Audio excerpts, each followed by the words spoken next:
Right, no, no, no. Well, the car was 7 years ago. The car had the wheel stolen in the middle of the night. They couldn't make it. Yes. I was just on like the work crates.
gentlemen, the President of the United States.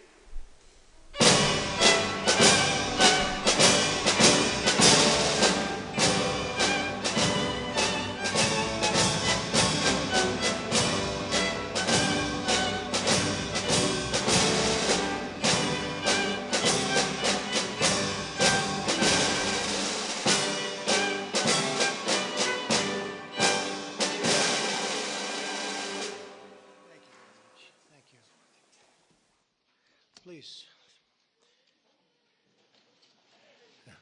Nice crowd. I even hear a young, beautiful voice in the background, and that's good. That makes us all feel young. I want to thank everybody for being here on the 200th day in office. This is 200 days already. Time flies. But we have a country that's the hottest country right now anywhere in the world. A year ago, it was in a lot of trouble. It's the hottest country, and a lot of the people in this room made it that way. Perhaps the most successful and consequential first 200 days, they say, of an administration in history. So let's hope they keep saying it. There they are right there. I hope they keep saying it. But even more importantly, this is also National Purple Heart Day, and we're here to honor and celebrate the unyielding patriotism and grit and devotion to America's Purple Heart veterans is great emotion and great love. The Purple Heart dates back to August 7th, 1782. That's a long time, when General George Washington awarded a heart-shaped purple cloth to 3 soldiers for outstanding gallantry and service in battle. This afternoon, we're joined by dozens of Purple Heart recipients and their families, and just as General Washington did 243 years ago, today we give our everlasting thanks to you and your unbelievable families. We want to thank you very much for being here. It's my great honor.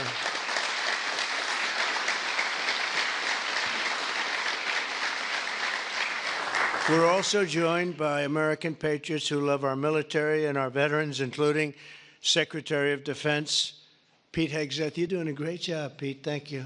We're working hard together. Secretary of Veterans Affairs with 92% approval rating, I hear. That's a record. Doug Collins. Thank you very much, Doug.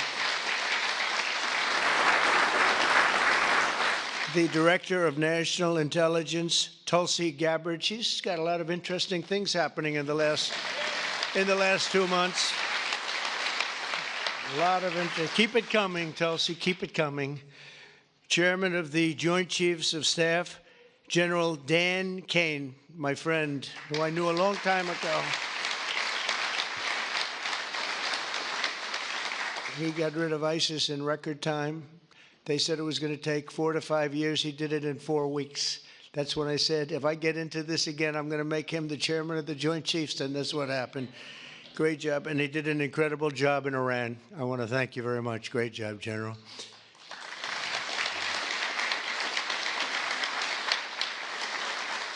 Deputy Secretary of Energy and Purple Heart recipient, James Danley. James, thank you very much, James.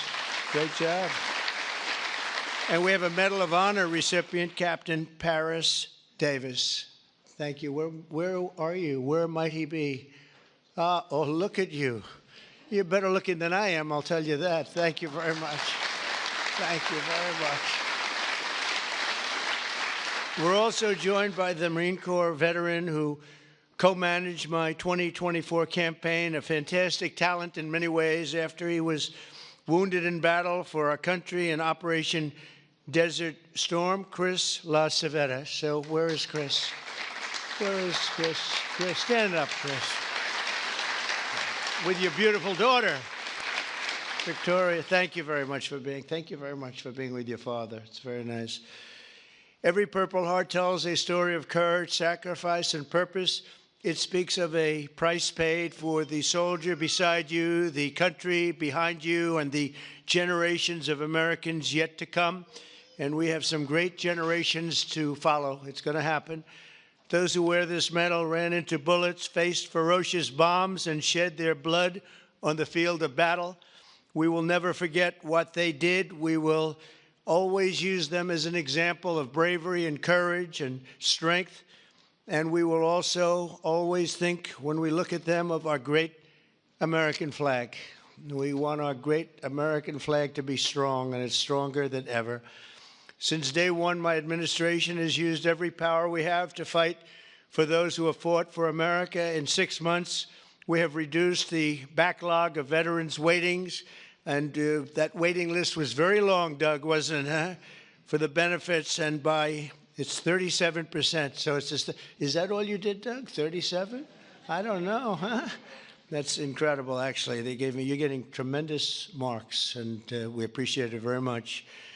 We processed more than 2 million disability benefit claims this fiscal year, on track for the most ever. In fact, not even close. We're slashing wait times at the VA medical centers, and we're bringing back VA choice and VA accountability. As you know, we had it, and then the previous administration, let's go with the Biden administration, they decided to get rid of it. And you know, choice is where if you wait online for an extended period or you're not going to see a doctor for a while, you have the right to go out and get a doctor, and we'll pay for it, and you get yourself all fixed up real fast. You don't have to wait 6 weeks, 8 weeks, months like they were doing. And VA accountability, I'm very proud of those. We got them passed. Actually, Doug, you were a member of Congress when we did. You helped us a lot.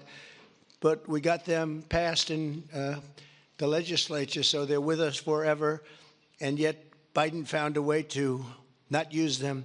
But VA accountability, that's when we have bad people in the Veterans Association that were taking advantage of people, hurting people, and they weren't in prime time. In prime time, they wouldn't have touched them, but they weren't quite in prime time, and they were doing bad things. They were sadists, they were thieves, and some bad people. We had 9,000 of them. We fired every one of them, and it was a great thing. And then he put some of those people back. I don't know why they did that, but they did it. But we got them out again, I think, Doug, right? So it's good. So we had VA choice, VA accountability, something we're very proud of. I'm also working to keep my promise to end veterans' homelessness in America. In May, I signed an executive order to open the National Center for Warrior Independence in Los Angeles, California, which will house up to 6,000 homeless vets. It's going to be beautiful.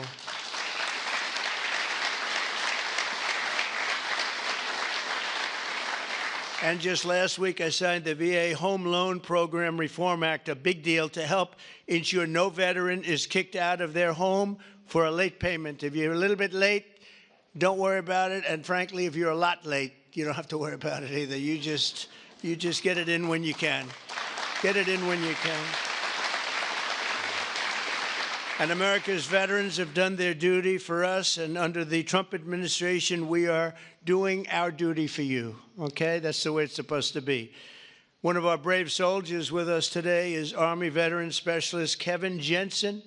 In 2008, Specialist Jensen was a gunner in a Humvee racing to support a platoon ambushed by the Taliban in Afghanistan. His vehicle was hit by a roadside bomb, flew 10 feet. He flew 10 feet up into the air and exploded in flames. The whole place was on flames, including, unfortunately, Kevin.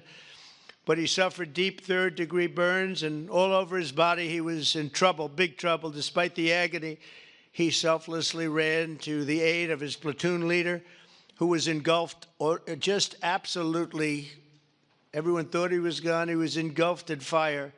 "Sir, I've got you. I've got you, sir," Kevin shouted and pulled his friend to safety.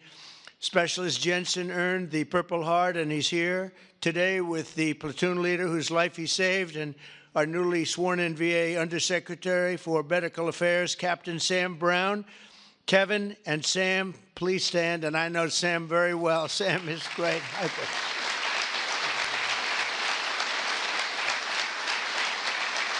What a combination. He's okay, right?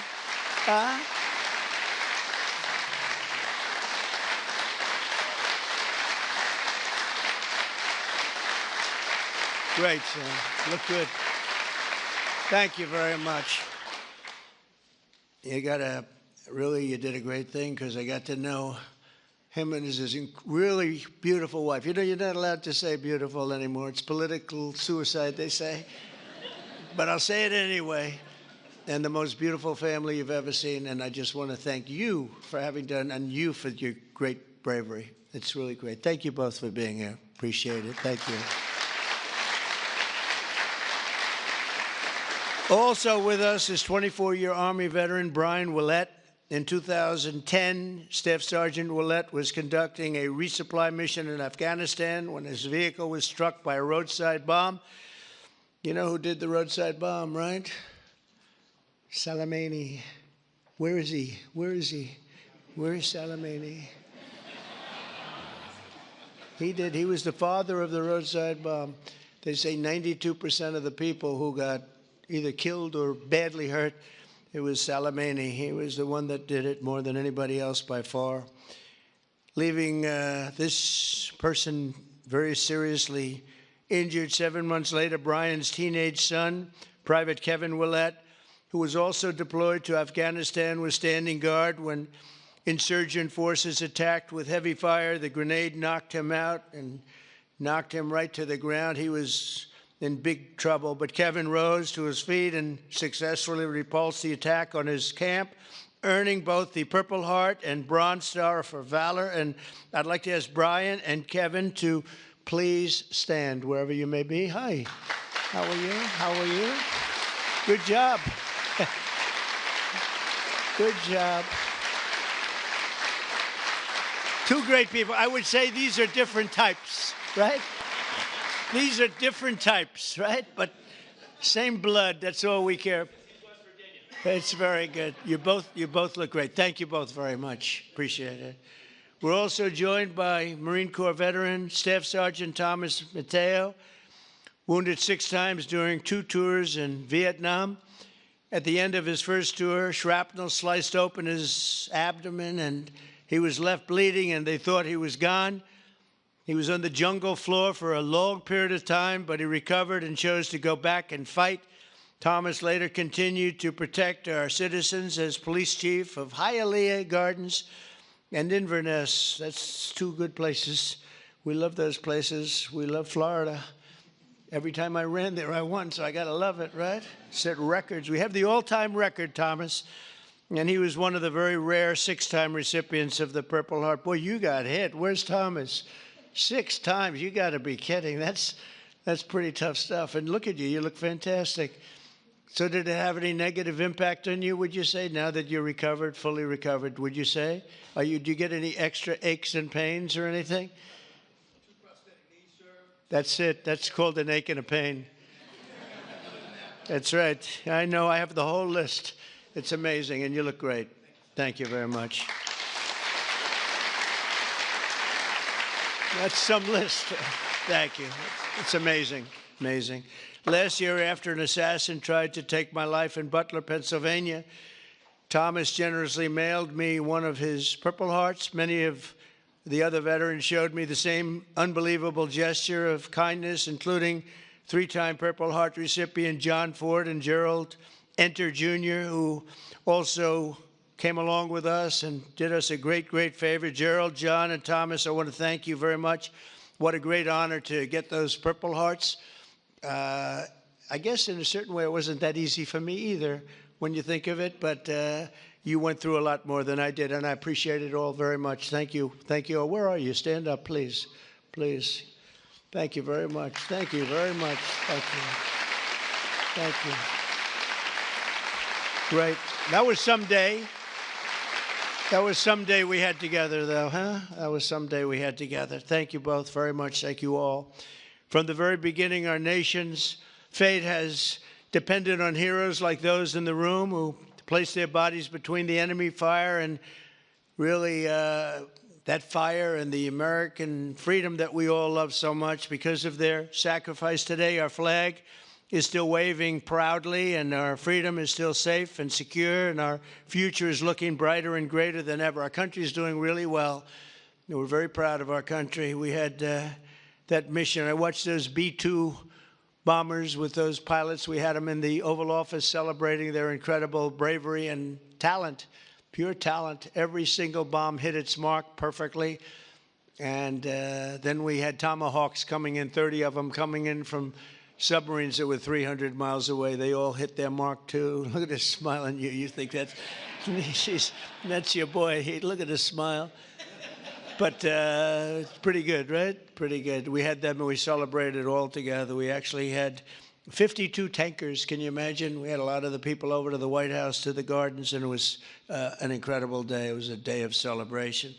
They've been looking to do that for 22 years. One of the pilots came up and said to me, you know, we've been waiting for 22 years, my predecessors, because he was a young guy, but he said, we've been practicing this 3 times a year for 22 years. Who knew that, Pete? And I said, you mean you knew exactly what to do? He said, every single year, 3 times a year, we'd practice for that specific event. And you were the one that had the guts to do it, send us on our way. And I said, were you happy or unhappy about the fact that I said, he said, we couldn't get into the planes fast enough, right? And he said, well, you guys are different, but they're really talented people and special. We've had some incredible success. But I want to give a very special thanks to all of the Purple Heart recipients that are with us today and all over the country and all over the world, frankly. And I'll now sign the proclamation officially declaring this as National Purple Heart Day. Very special day. Thank you very much, everybody. Thank you. Thank you.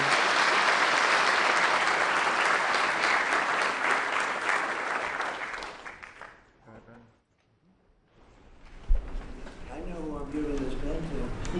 That guy right there. 6 times.